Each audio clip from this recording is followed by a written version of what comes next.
On the afternoon of October 13th, 2015, inside a courtroom on Main Street in Bridgeport, Connecticut, 6 jurors rose from their seats and walked out of the room to begin deliberating. The question in front of them sounded almost like the setup to a joke. Had an 8-year-old boy committed a legal wrong by running up to his aunt at his own birthday party and jumping into her arms? The woman suing him was asking for $127,000. The jurors were back in 25 minutes. Some of you will spend longer than that deciding what to watch next. But the story behind those 25 minutes took 4 years to build. It runs through a broken wrist, a $1 insurance offer, a lawsuit almost nobody outside a courtroom fully understood, and a media firestorm that turned a private family into a national punchline.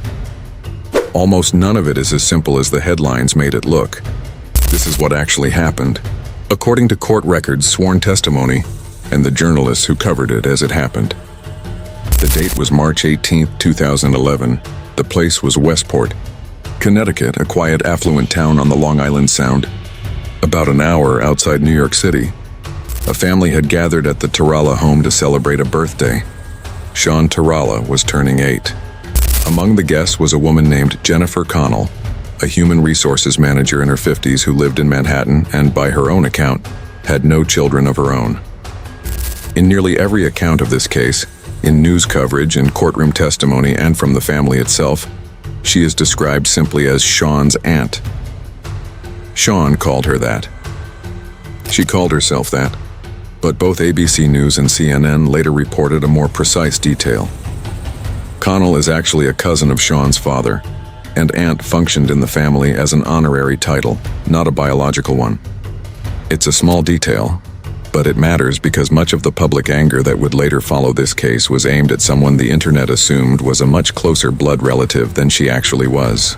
For the rest of this story, we'll use the term the family itself always used. According to court records, Sean, about 50 pounds at the time, was riding a brand new red bicycle, a birthday present, when he spotted his aunt among the arriving guests. He dropped the bike, ran toward her and jumped, throwing his arms around her while shouting, "Auntie Jen, I love you!" Connell tried to catch him. Instead, the force of the impact sent them both tumbling to the ground. By her own account, and according to the civil complaint she would eventually file, the fall fractured her left wrist. Connell would later testify that she said nothing about the injury that day. It was, she explained in court, his birthday party and she didn't want to upset him.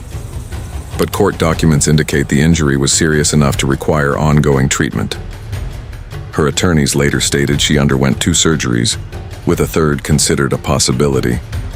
A detailed log of medical appointments attached to her legal complaint, running from March 2011 through May 2013, totaled $113,221.30 in expenses, according to ABC News review of the filing. Connell also testified that the injury continued to affect her daily life years later. She told the court she lived in a 3rd-floor walk-up apartment in Manhattan, which had become physically difficult for her. Describing a separate, more recent social event, she said she'd had trouble simply holding a plate of hors d'oeuvres. It's worth pausing on something here. None of these claims about the long-term severity of her injury were ever tested, confirmed, or rejected by a jury. As we'll see, the case never reached that question. What is documented is narrower but still significant. A fall, a fracture, at least 1 surgery, and medical bills that ran into 6 figures. The real question the case would turn on wasn't how badly she was hurt. It was who legally was supposed to pay for it.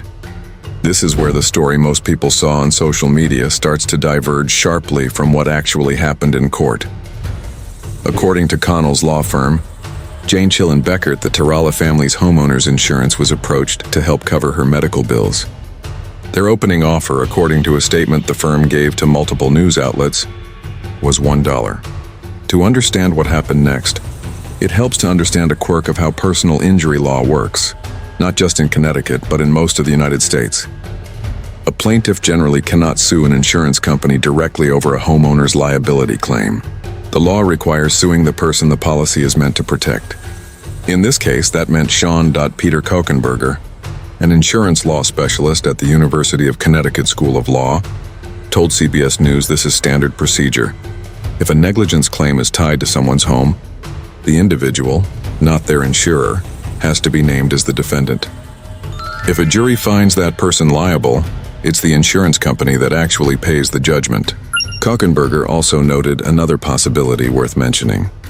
Connell's own health insurer may have required her, through a process known as subrogation, to pursue reimbursement this way in order to recover its own costs. Whether that was a factor in this specific case was never confirmed publicly. There's also a reason the law is built this way in the first place. According to legal commentary on the case, most American states bar any mention of insurance coverage during a personal injury trial. The concern is that if jurors know a defendant is insured, they may be more willing to award damages against someone who did nothing wrong, simply because the insurance company will pay for it anyway. So the law forces every case on paper to be argued as though it's one private individual against another, even when everyone involved understands that an insurance policy, not a 12-year-old's bank account, is the real financial stake on the table. Connell's attorneys maintained, across several statements to the press, that she was never trying to personally take money from her nephew or his family. Their position, released in writing, was direct. This was about the insurance industry, and being forced to sue in order to get medical bills paid at all. Legally, though there was no way around the central requirement, to reach the insurance money, the lawsuit had to formally argue that an 8-year-old boy had been negligent. Connell waited nearly 2 years after the accident before filing suit, according to CNN's legal analysis of the case. When the lawsuit was filed in Connecticut Superior Court, it named exactly one defendant, Sean Tarala. The specific language of the complaint became, in hindsight, the most mocked part of the entire case. It alleged that Sean had acted negligently and carelessly in delivering what the document itself called a forceful greeting. It argued that a reasonable 8-year-old, under the same circumstances, would have known that such a greeting could cause harm. This is not quite as absurd a legal standard as it sounds out of context. Under American tort law, including in Connecticut, a child's conduct isn't measured against what a careful adult would do. It's measured against what a reasonably careful child of similar age would do. In that narrow technical sense, the complaint was using a real established legal framework. It was the application of that framework to a joyful hug at a birthday party that struck so many observers, including legal commentators, as extreme. In the years since, personal injury attorneys have occasionally pointed to this exact case when explaining to clients how insurance subrogation and premises liability actually work in practice. Connell was seeking $127,000 medical expenses combined with claims for pain and suffering, mental anguish, lost income, and permanent disability. The case would then sit largely out of public view for roughly 2 more years before it reached a courtroom. By the time the case went to trial in October 2015, Sean Tarala was 12 years old.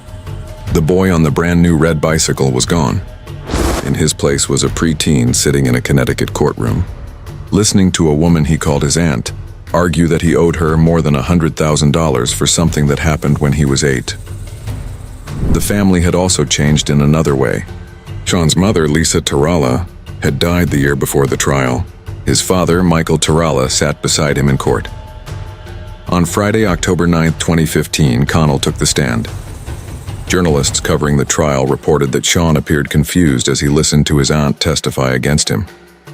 Connell walked the court through the events of that day in 2011, the shout of "I love you," the jump, the fall, and described the surgeries and ongoing difficulties that followed. Sean's defense didn't simply argue that a hug can't legally be negligence. According to court documents, his attorney countered that if anyone had failed to exercise reasonable care that day, it was Connell. That she hadn't acted as a reasonably careful adult would when she went to greet an excited 8-year-old at his own party. Sean's step-grandmother, Kristen Butler, also spoke to ABC News before the verdict came down. She described the two as close, saying, "This is a fluky accident that happened and nobody's mad at anybody." At the same time, she didn't downplay the injury itself. She told the network she had seen Connell's hand after the surgeries and described it as a serious injury. Both things in Butler's account were true at once: real harm and no real anger. Closing arguments wrapped up on Tuesday, October 13th. Judge Edward Stodlink sent the case to the jury, 6 members of the public, now tasked with deciding whether an 8-year-old's hug met the legal definition of negligence. They returned in 25 minutes. The verdict was unanimous. Sean Tarala was not liable. Connell would recover nothing. Neither Sean nor his father were in the courtroom when the verdict was read. Connell was. According to press photos and reporting from the scene, she was escorted out of the courthouse by court marshals afterward and declined to answer reporters' questions on her way to her car. One juror, speaking anonymously to CBS News, summed up the panel's reasoning in a single line: "We just couldn't find the little boy liable for what happened." It was a swift, almost anticlimactic ending to a legal process that had taken 4 years. What nobody in that courtroom could have predicted was that the case people would actually remember, the one that would define how the world saw Jennifer Connell, hadn't happened yet. And it wouldn't take place in front of a judge at all. Within hours, the story of the aunt who sued her nephew over a hug was everywhere. Cable news, tabloids, morning shows, and social media, all at once. The public reaction was swift, and it was overwhelmingly hostile toward Connell. According to NBC's own reporting, Twitter users branded her the worst aunt ever. Tabloid headlines reached for nicknames like Aunt from Hell and, in one New York paper, Antichrist. Hashtags like Worst Aunt Ever and Bad Aunt spread across social media, attached to a version of the story that had, by then, been reduced to a single sentence: "A woman sued an 8-year-old over a hug." Connell later described the experience to NBC's Today Show as something close to surreal. She said walking into court as a private citizen that morning and walking out to find herself the subject of national commentary felt disorienting, sudden, and completely unexpected. She hadn't anticipated any public attention at all. Her law firm responded to the backlash directly in a statement to reporters, saying they understood the jury's decision even though they were disappointed by it, and adding that their client had already been through more than enough. For a brief window, Jennifer Connell became one of the most talked about private citizens in America, reduced to a single, easily mocked headline. The underlying legal machinery rarely survived the trip from courtroom to timeline. 2 days after the verdict, on Thursday, October 15, 2015, Connell and Sean appeared together side by side in a live interview on NBC's Today Show with anchor Savannah Guthrie. Their message was consistent, and it was simple. Whatever the lawsuit looked like from the outside, there was no real rift between them. Connell told Guthrie that she and Sean loved each other very much, and that the entire case had only ever been a formality tied to an insurance claim. Sean, then 12, defended his aunt directly on national television in front of the same audience that had spent days mocking her. "She would never do anything to hurt the family or myself," he said. "She loves us." Connell also spoke publicly for the first time about how overwhelming the backlash had been, describing friends and family calling to warn her not to go online or turn on the television, and comparing the experience to stepping into a stranger's life without warning. At one point in the interview, Guthrie asked Connell directly what she most wanted people to understand about the case. Her answer was short, that none of it had ever been personal, and that she and Sean were and always had been fine. It's a small moment in a 4-year legal saga, but it may be the clearest single answer the whole case ever produced. And it came not in a courtroom or a legal filing, but in a 2-minute television interview, after the lawsuit was already over. By every documented account, the family's relationship survived the lawsuit fully intact. What didn't survive intact was the public's understanding of why the case had happened in the first place. So what actually happened here? Not based on the documented record, a vindictive relative trying to bankrupt an 8-year-old, and not based on the jury's own verdict, a negligent child either. What happened was a collision between an ordinary childhood accident and an insurance system that, under Connecticut law, left an injured, grieving family with exactly one legal path toward covering 6 figures in medical bills, naming a child as a defendant in a courtroom, and hoping a jury would see it the way the law technically required them to. The jury needed 25 minutes to decide that a hug wasn't negligence. It's also, more than a decade later, still a case some personal injury attorneys reach for when they need a memorable example of how liability insurance actually works. Proof that a lawsuit's caption can read aunt versus nephew, while the real dispute is happening somewhere else entirely. Between a family and an insurance company that, for a while, valued a fractured wrist at exactly $1. Understanding everything that led to that hug ending up in a courtroom in the first place. The fracture, the $1 offer, the 2-year wait. The language of reasonable 8-year-olds and a family that, by their own account, never actually stopped loving each other through any of it, takes quite a bit longer than that. That's the part the headline never had time to tell.